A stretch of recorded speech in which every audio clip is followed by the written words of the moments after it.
यवतमाळ जिल्ह्यातल्या आर्णी तालुक्यातील अंजीनाईक गावात राहणारं पवार कुटुंब, मनेश पवार, त्यांची बायको सविता पवार आणि या दाम्पत्याची 2 मुलं असं हे चौकोनी कुटुंब.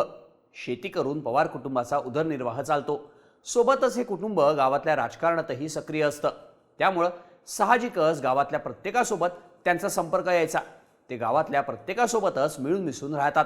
पण शुक्रवारी 25 जुलैला या कुटुंबासोबत एक विचित्र घटना घडली.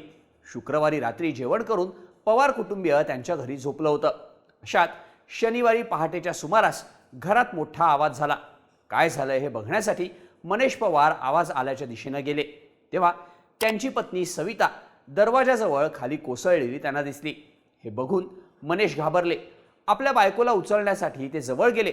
तोच त्यांच्या हाताला आणि पायाला विजेचा शॉक लागला. मनेश यांनी लगेच आरडाओरडा करत शेजारच्या लोकांना बोलावलं. शेजारचे लोक तातडीनं तिथं आले आणि त्यांनी मनेश आणि त्यांची बायको सविता या दोघांनाही आर्णीतल्या हॉस्पिटलमध्ये दाखल केलं. पण तिथं डॉक्टरांनी सविता यांना मृत घोषित केलं. विजेचा शॉक लागून त्यांचा मृत्यू झाला होता. यानंतर या प्रकरणात एक धक्कादायक माहिती समोर आली. पवार कुटुंबाच्या गावातल्या विरोधकांनी ग्रामपंचायत निवडणुकीतल्या वादातून त्यांच्या संपूर्ण कुटुंबाला संपवण्यासाठी घराभोवती करंट सोडला. त्यात सविता यांचा मृत्यू झाल्याचं सांगण्यात आलं. पोलिसांनी या प्रकरणात आत्तापर्यंत 6 जणांवर गुन्हे दाखल करून दोघांना ताब्यात घेतलंय. यवतमाळ जिल्ह्यातलं हे प्रकरण नक्की आहे काय? संपूर्ण पवार कुटुंबाला संपवण्याचा कट कुणी आणि का रचला होता? पोलिसांच्या तपासात या प्रकरणात कोणती माहिती समोर आली आहे? सगळी स्टोरी जाणून घेऊया त्या व्हिडिओच्या माध्यमातून.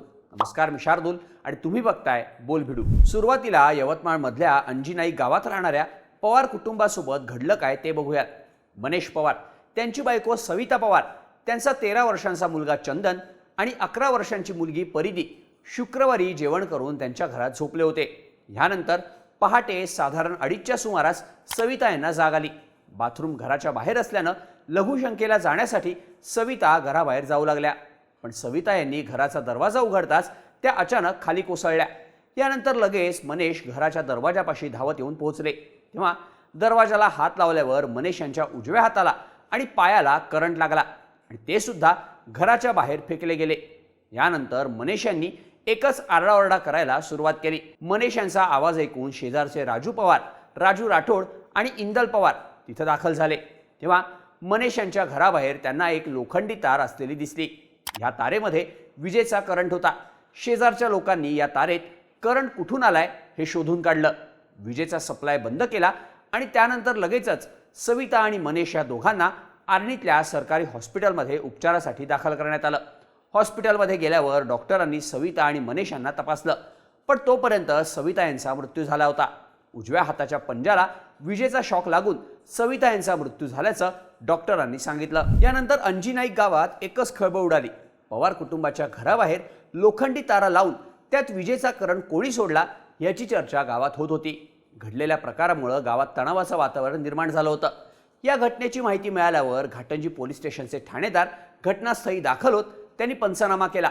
लोकल क्राईम ब्रांचचे अधिकारीही घटनास्थळी दाखल झाले होते. सोबतच खबरदारीचा उपाय म्हणून दंगल नियंत्रण पथकालाही बोलावण्यात आलं. तोपर्यंत सविता यांचा मृतदेह पुढील तपासणीसाठी पाठवण्यात आला होता. त्यानंतर पोलिसांच्या निगराणीखालीच सविता यांच्या मृतदेहावर अंत्यसंस्कार करण्यात आले. मग पोलिसांनी तपासाला सुरुवात केली. ज्या लोखंडी तारेतून वीज सोडण्यात आली होती त्या ताराही पोलिसांनी जप्त केल्या. पवार कुटुंबाची चौकशी केल्यावर त्यांनी या घटनेमागचं जे कारण सांगितलं ते अतिशय धक्कादायक होतं. सविता यांचे पती मनेश पवार यांनी जुन्या राजकीय वादातून त्यांच्या संपूर्ण कुटुंबाला संपवण्यासाठी गावातल्या विरोधकांनी हा सगळा प्रकार केल्याचा आरोप केला.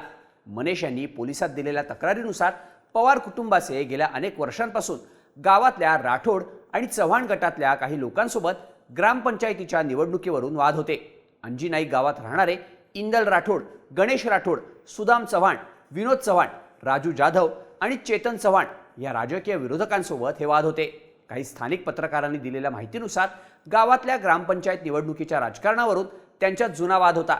याच वादातून याआधी सुद्धा घाटंजी पोलीस स्टेशनमध्ये गुन्हे दाखल झाले होते. याच गुन्ह्यांचा संदर्भ देत आरोपी गावात आम्हाला खोट्या गुन्ह्यांमध्ये फसवणार असल्याची चर्चा करत होते असं मनेश पवार यांनी तक्रारीत म्हटलंय. याच जुन्या वादातून पवार यांच्या संपूर्ण कुटुंबाला संपवण्यासाठी शुक्रवारी रात्री मनेश पवार यांच्या घराबाहेर आरोपींकडून लोखंडी तारा बांधण्यात आल्या. त्यानंतर आरोपींनी या तारांमध्ये विजेचा करंट सोडला, जेणेकरून पवार कुटुंबातील व्यक्तींचा त्याला स्पर्श झाल्यावर शॉक लागून त्यांचा मृत्यू होईल, असं मनेश पवार यांनी पोलिसांना दिलेल्या तक्रारीत सांगितलंय. आरोपींनी लोखंडी तारा मनेश यांच्या घराबाहेर लावल्यानंतर शनिवारी पहाटे 2:30 वाजता सविता पवार वॉशरूमला जाण्यासाठी निघाल्या, तेव्हा दरवाजा उघडण्याचा प्रयत्न करताच त्यांना विजेचा शॉक लागला आणि त्या खाली कोसळल्या, ज्यात त्यांचा मृत्यू झाला. यानंतर मनेश यांनी दिलेल्या तक्रारीच्या आधारे पोलिसांनी इंदल राठोड, गणेश राठोड, सुदाम चव्हाण, विनोद चव्हाण, राजू जाधव आणि चेतन चव्हाण या 6 जणांच्या विरोधात भारतीय न्याय संहितेच्या कलम 103 आणि 3(5) नुसार हत्येचा गुन्हा दाखल केलाय. 6 पैकी 2 जणांना पोलिसांनी ताब्यात घेतलं असून इतर आरोपी फरार असल्याची माहिती काही माध्यमांकडून देण्यात आली आहे. तर या प्रकरणाचा पुढचा तपास पोलिसांकडून सुरू आहे. पण या घटनेला दुसरी बाजू असल्याची ही चर्चा गावात आहे. काही स्थानिक नागरिकांच्या म्हणण्यानुसार विरोधकांकडून थेटपणे संपूर्ण कुटुंबाला संपवण्याचा कट रचण्याची शक्यता कमी आहे. येणाऱ्या निवडणुकीत सहानुभूती मिळावी म्हणून पवार कुटुंबातल्याच काही व्यक्तींकडून हा संपूर्ण कट रचण्यात तर आला नाही ना, याबाबतची चर्चा सध्या गावात दबक्या आवाजात सुरू आहे. अर्थात या सगळ्या चर्चा आहेत. पोलिसांच्या तपासात आता येत्या काही दिवसात खरंच विरोधकांनी राजकीय वादातून पवार कुटुंबाला संपवण्याचा कट रचला होता का याची माहिती समोर येईल. त्यामुळं पोलिसांच्या तपासाकडे सगळ्यांचंच लक्ष लागलंय. पण सध्या चर्चा आहे ती यवतमाळमध्ये विरोधकांकडून संपूर्ण कुटुंबाला तारा टाकून विजेच्या शॉकनं मारण्याचा कट रचण्याची आणि त्यात झालेल्या सविता पवार यांच्या मृत्यूची. या सगळ्या प्रकरणाबद्दल तुम्हाला काय वाटतं? याबाबतच्या तुमच्या प्रतिक्रिया आम्हाला कमेंट करून नक्की सांगा आणि अशाच माहितीपूर्ण व्हिडिओजसाठी बोल भिडूच्या YouTube चॅनलला सबस्क्राईब करायला विसरू नका.